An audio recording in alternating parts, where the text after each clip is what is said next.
Davide Casarotto in fuga per la vittoria, poi non è bastata la fuga e quindi anche in volata. Sì, è una fuga è partita da distante, molto distante. E niente, ci hanno ripreso praticamente a 1 chilometro dall'arrivo i primi due del gruppo e ce la siamo giocata in volata, sapevo di essere abbastanza veloce. Le gambe erano quelle che erano, ma sono riuscito a prevalere. Maglia di leader per te, maglia di leader anche dei Gran Premi della Montagna. Adesso ti aspettano 3 tappe molto difficili da difendere, queste insegne del primato.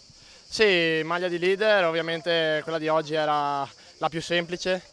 Si punta a tenerla, ovviamente l'arrivo sul Nevegals è distante e ci sarà molto da pedalare. Roberto Ceresoli, tappa e maglia al Giro del Veneto, te l'aspettavi? Beh, visto come si era messo la fuga con 2 minuti, speravo in Casarotto che arrivasse con Zurlo.